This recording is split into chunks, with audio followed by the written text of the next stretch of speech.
오늘 저희에게 주시는 하나님 말씀 사무엘상 6장 19절로부터 7장 4절까지의 말씀입니다.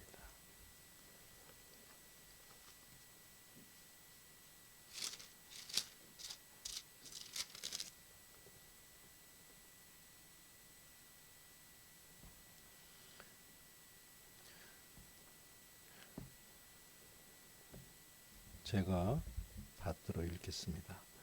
베세메스 사람들이 여호와의 궤를 들여다본 까닭에 그들을 치사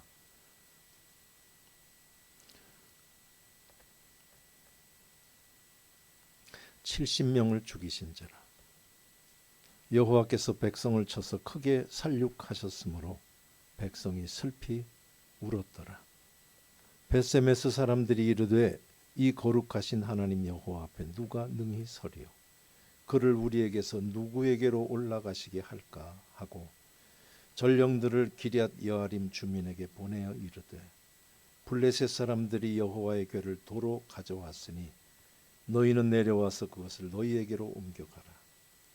기럇 여아림 사람들이 와서 여호와의 궤를 옮겨 산에 사는 아비나답의 집에 들여놓고 그의 아들 엘리야사를 거룩하게 구별하여 여호와의 궤를 지키게 하였더니 궤가 기럇 여아림에 들어간 날부터 20년 동안 오래 있은지라. 이스라엘 온 족속이 여호와를 사모하니라. 사무엘이 이스라엘 온 족속에게 말하여 이르되 만일 너희가 전심으로 여호와께 돌아오려거든 이방 신들과 아스타롯을 너희 중에서 제거하고 너희 마음을 여호와께로 향하여 그만을 섬기라. 그리하면 너희를 블레셋 사람의 손에서 건져내시리라. 이에 이스라엘 자손이 바알들과 아스타롯을 제거하고 여호와만 섬기니라. 아멘.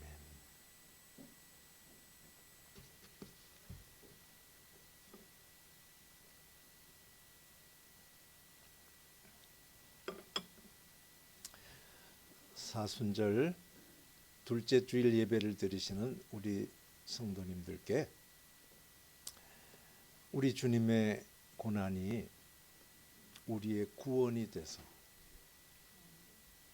그 멀고 먼 하나님 앞에 아버지라고 부르면서 담대히 나갈 수 있는 길이 열렸다라고 하는 우리 신앙의 진리, 기독교의 진리가 아주 뚜렷하고 선명하게 받아들여지고 품게 되는 그런 복이 임하기를 주의 이름으로 소원합니다. 베세메스 사람들이 여호와의 궤를 들여다봤기 때문에 그들을 하나님께서 치셔가지고 70명 또는 5만 70명을 죽였다라고 본문 맨 앞이 말씀을 합니다. 70명이냐 5만 70명이냐 지금도 싸움하는 것도 있지만 뭐 한 명이면 어떻고 어쨌든 죽였대요. 중요한 거는 오늘 말씀에 베세메스 사람들이 몇 명이 되었든지 간에 그들이 여호와의 궤를 들여다본다. 이게 신기한 일입니다. 여호와의 궤는 온 이스라엘이 우리 신앙의 심장과 같다라고 해서 일마다 개인적으로 나라 전체적으로 하나님 앞에 가야 되겠다라고 하면 찾아가서 먼 발치에서 그 근처에서 한번 만나고 오는 것이 여호와의 궤입니다.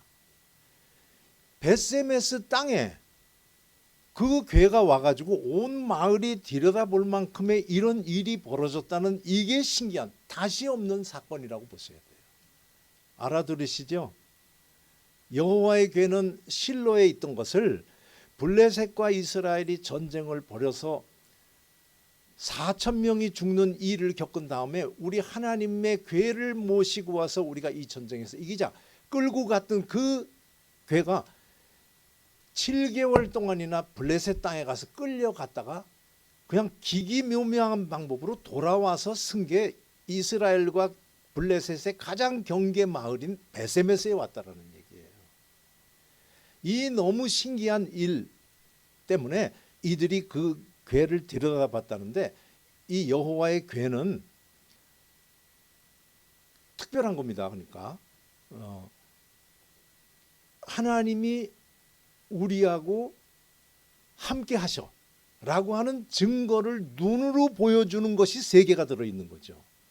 이스라엘 백성들이 40년 동안 길쌈도 하지 못하고 농사도 하지 못하는 40년 광야에 헤맬 때 발이 부르지 않고 배를 골지 않는 그런 삶을 살도록 먹었던 양식, 그 만나, 하나님께서 택한 자가 누구냐라고 하는 것을 보여주었던, 눈으로 보게 했던 아론의 싹난 지팡이. 지팡이가 싹이 나요. 장로님 기도 많이 하세요. 지팡이가 싹이 날 수도 있습니다. 그 다음에 하나님께서 직접 돌에다가 글을 썼다라고 하는 십계명 돌판 2개가 들어있는 거예요. 제가 이렇게 강조하는 이유를 짐작도 못하실 거예요. 뭐 알아야 짐작하죠. 신앙은 상징이라는 것이 있습니다. 기억해 두세요. 철학은 개념이라면은 종교와 신앙은 상징이 있습니다. 상징 없이 종교는 안 돼요. 근데 이 상징이라고 하는 거, 예를 들면 우리들이 이 성찬식에서 빵과 포도주를 마시면 이것이 우리 주님의 몸이다, 이게 피다. 이거 신학적으로 더 가면 말이 많습니다. 근데 그냥 크게 보면 그런 걸 상징이, 십자가, 우리 주님의 고난, 우리 하나님의 구원의 역사, 이거 상징입니다. 상징이라고 하는 것이 없어서는 안 되는 것이 종교인데, 그 상징이 지나치면 쇼가 되는 거예요. 그러면 안 됩니다. 그 경계가 아주 중요합니다. 아주 절제돼야 돼요. 상징물은 상징하는 실체와 가까울수록 좋은 거예요. 근데 이 언약궤 안에 들어있는, 하나님이 영원히 너희를 버리지 않고 너희의 하나님이고 너희는 내 백성이야 라고 하는 약속을 했다라고 하는 증거의 내용이 들어있고 약속을 했다라고 해서 증거궤와 언약궤라고 하는, 이거는요 상징하고 달라요. 언약궤는 상징이라고 그러지만 이건 실물이에요. 실물. 알아들으시겠어요? 이건 상징하고 다릅니다. 실물이에요. 하나님이 뭘 먹였다고? 이거 이렇게 하면 되는 거예요. 그렇게 생긴 거 이게 아니고 실제, 알아들으시겠어요? 실물이 들어있는 거예요. 이건 다른 겁니다. 일반 종교에서의 상징 말하는 거하고는 달라요. 그게 대대로 한 번도 올 수 없는 자기네 마을에 그 언약궤가 왔다. 거기 베세메스의 사람들이라고 본인들을 생각해 보세요. 그 마음이 어떻겠어요? 절호의 찬스. 얼마나 들여다보고 싶겠어요. 꿈같이 우리 조상들과 함께 하셨던 우리 하나님의 더더군다나 이건 하나님이 이렇게 하라고 그랬어요. 요렇게 한 오멜에 담아서 요렇게 시켰어요. 그 시킨 것을 눈으로 볼 수 있는 기회가 갖다가 뚜껑을 열어서 본 거지. 그걸 하나님이 때려버렸어요. 그걸 봤다고. 뭘 응해요 지금. 말해봐요. 깨달음이 뭐가 왔는지. 때렸다고 그냥 그거예요. 저는 사실은 이거 쉽게 해석 못해요 여기. 왜냐하면 못 봐야 되는 것이냐? 아닙니다. 보게 한 거예요 원래. 출애굽기를 보시면 후손들에게 너희들이 뭘 먹고 살았는지를 보여주기 위해서 그랬어요.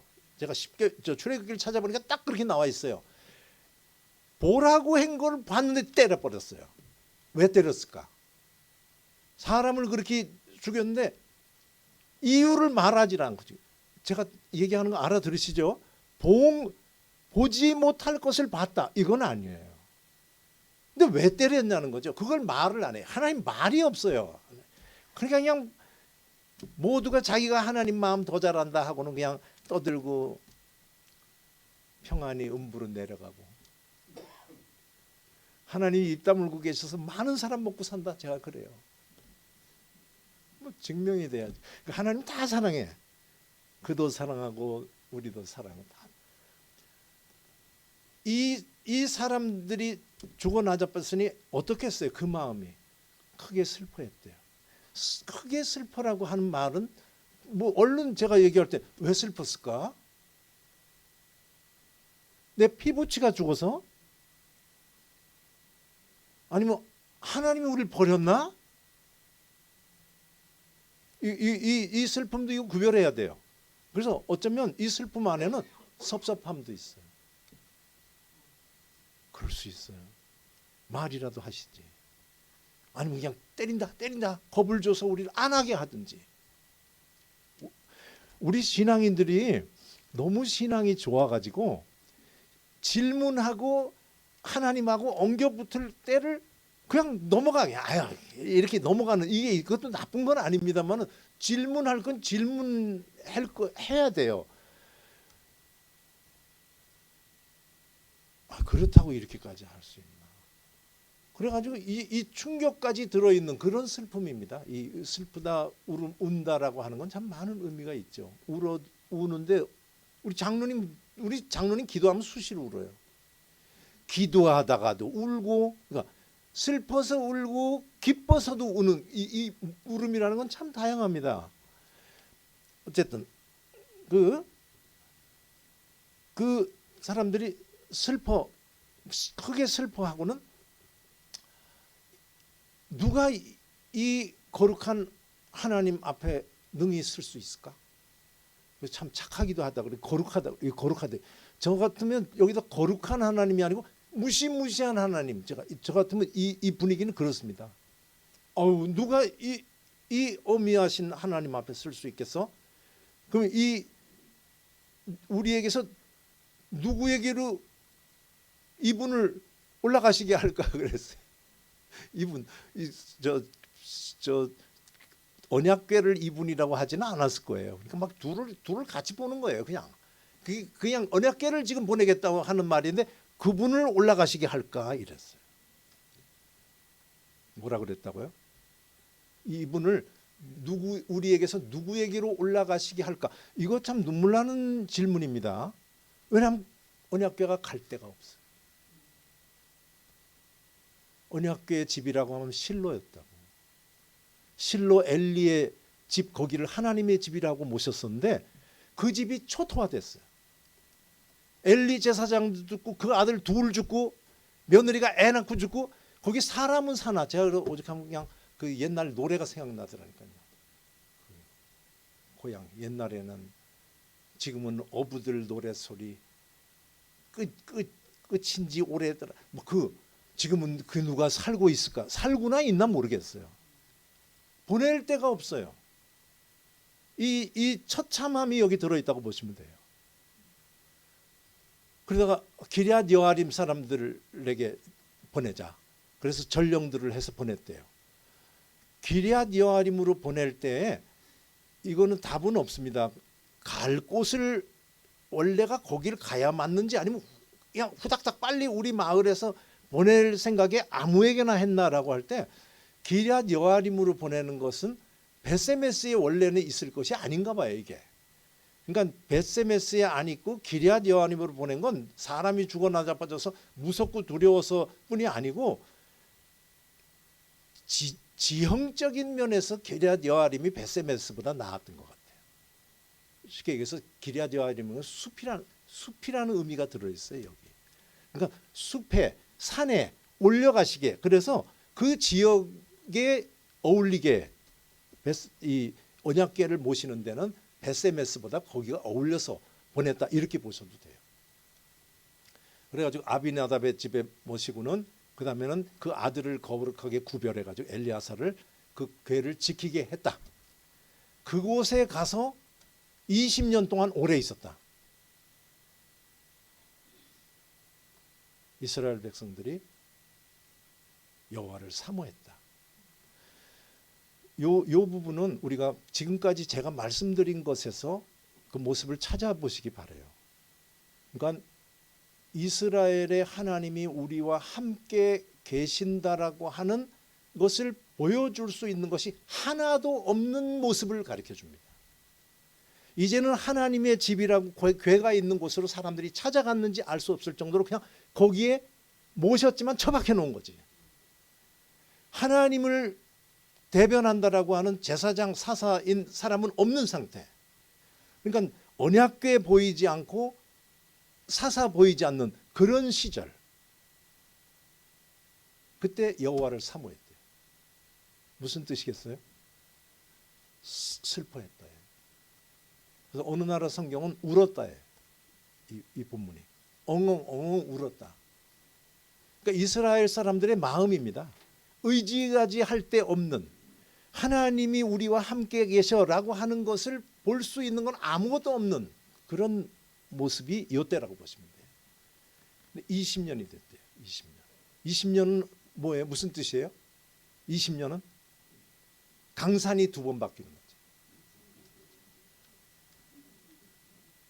근데 확실하게 이거 아셔야 될 거는 이 언약궤는요 20년이 아니고, 제가 이렇게 저는 손으로 이렇게 손가락으로 찌어 보니까 최소한 70년이 있어요.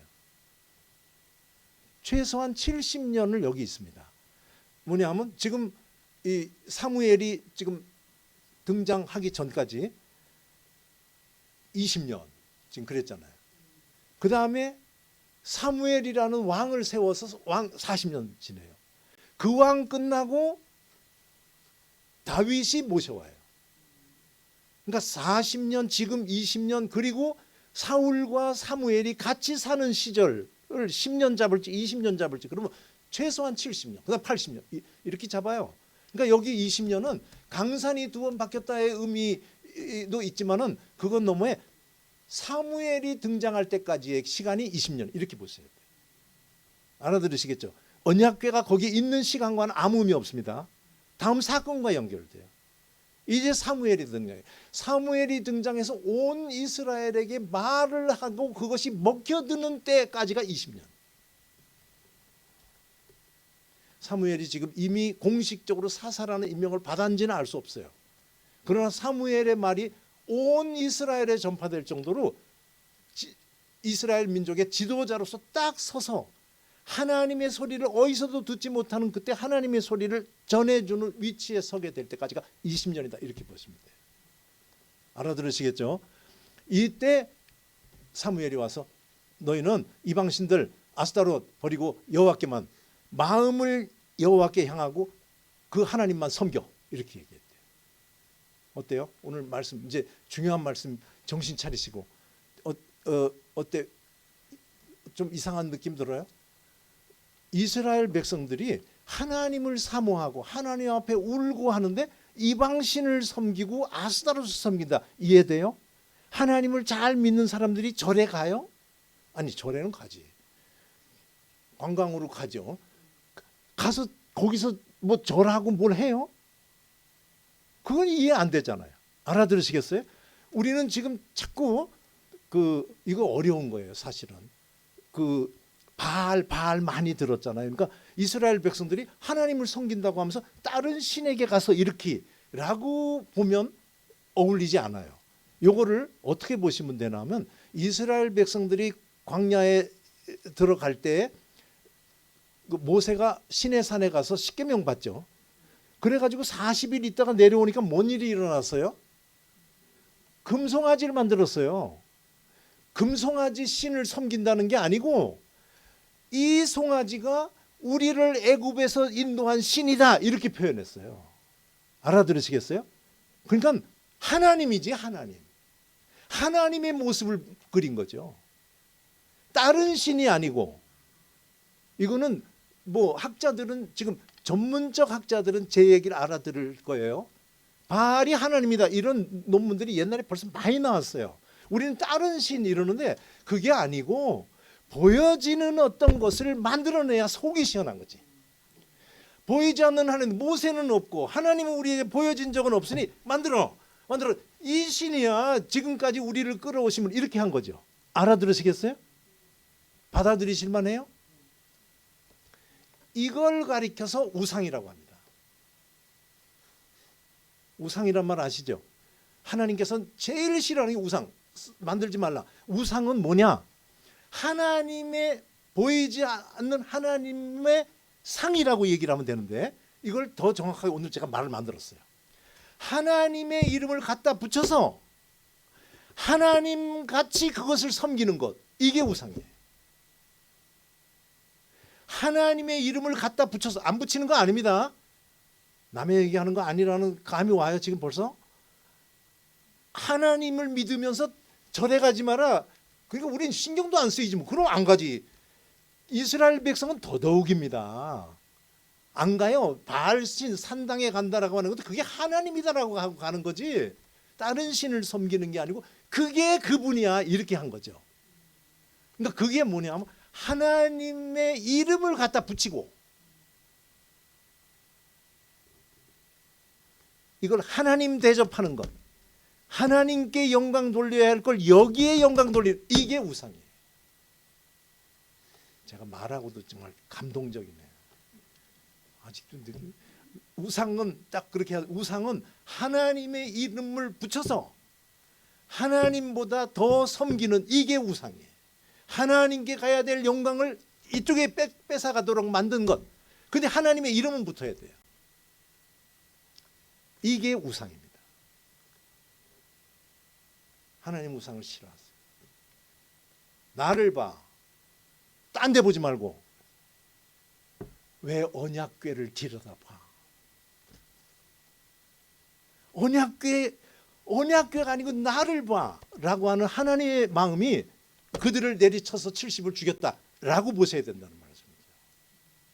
이해하시겠어요?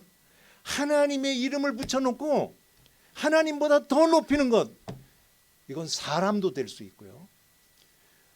하나님으로부터 받았다고 감사하는 우리의 복이 될 수도 있고,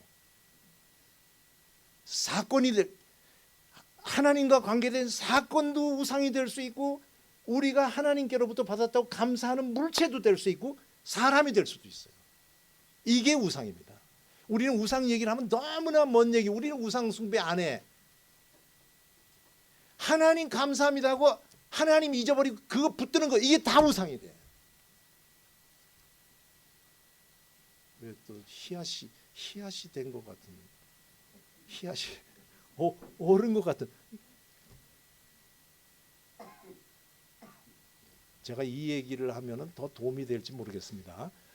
아브라함은 100세의 아들을 얻었죠. 그래 그 아들 이름을 이삭이라고 하곤 쓸만하게 키웠을 때 명령을 해요. 네 아들을 모리아 땅에 가서 내가 네게 지시할 산에 가서 거기서 바쳐. 그래 아브라함이 했어요. 그대로 한 거 아시죠? 참 눈물 납니다. 그 아들이. 근데 빠삭하죠. 장작도 여기 있고 불도 있고 한데 어린 양은 어디 있어요? 여호와께서 준비하셔. 희로의 락도 없어요. 아브라함. 그리고 죽이려고 할 때 하나님께서 맞고, 그 다음에 진짜 그 아브라함이 말한 대로 수양이 걸려 있어서 하나님이 준비한 양으로 제물을 바치죠. 그때 하나님께서 두 번째 말씀하시기라고 나온 말이 있어요. 네가 네 아들 독자라도 내게 아끼지 않으하는 것을 보니 이제야 그렇습니다. 네가 나를 사랑하는 줄 내가 알았도다. 이삭이 뭐예요? 하나님이 주신 복이에요. 네가 내가 준 복을 버릴 줄 아는 것을 보니 네가 사랑하는 건 복이 아니고 날 사랑하는 거구나를 알았대요. 네가 네 복을 붙들라고 나를 버리는 걸 보니 네 사랑 꽝이구나, 이 소리 할 수 있는 게 복 취급이래요.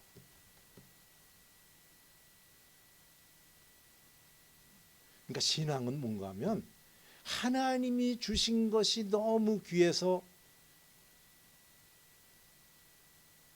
하나님이 예뻐 보이는 게 아니고, 주신 게 무엇이든지 간에 그분이 주셨다니 귀하게 보는 거, 이게 신앙입니다. 그것이 고난이 됐든 그것이 실패라고 하는 것으로 됐든 그것이 하나님이 주셨다고 하니 그게 귀해 보이는 거, 이게 신앙입니다. 이건 하늘과 땅의 차이죠. 주시면 감사하고 안 주면 불평하고, 이거는 신앙의 모습. 그렇게 할 수 있죠. 그러나 다시 한번 정신 차리고 볼 때는 신앙이 그때 나에게 얼마나 있는가라고 하는 것이 보여지는 건데, 오늘 말씀을 저는 준비하면서 마음이 아주 즐겁기도 하고 아주 힘들기도 했어요. 신앙은 뭘까? 신앙 정의를 참 제가 많이 했습니다. 여기 일단 오늘 본문에 제가 의지해서 말씀드리면요, 마음을 하나님께 향하는 거, 이게 신앙이에요. 근데 신명기에서는 마음을 다하고 성품을 다하고 힘을 다하고 뜻을 다해서 올인하는 거, 이게 신앙이에요. 우리에게 적용시키면 이렇게 표현한 거죠. 절대절명, 절망의 자리에서 하나님을 생각해서 소망이 끌어올리면 그게 신앙이에요. 너무너무 기쁜 일을 겪은 그냥 왜 행복이에요 하고 하나님께 달려가는 거, 이게 신앙이에요.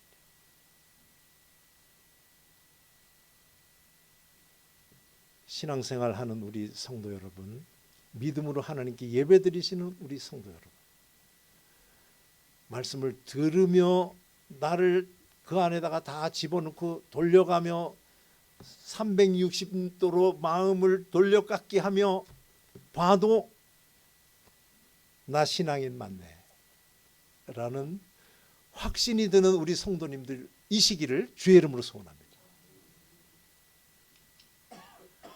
아무리 봐도 나는 우상 숭배는 안 하고 있네, 이 확신이 드는 우리 성도님들 이시기를 주의 이름으로 소원합니다. 우상은 도처에 있어요. 다르게 표현하면 우리의 마음을 하나님께로부터 끌고 오려고 하는 건 너무나 많이 있어요. 그거를 어떤 사람들의 모습이라든지 나쁜 일이라고 하는 게 자연스럽게 우리는 자꾸, 그러니까 이게 우상 얘기가 뭔가 하면요, 한마디로 그냥 불신앙이에요.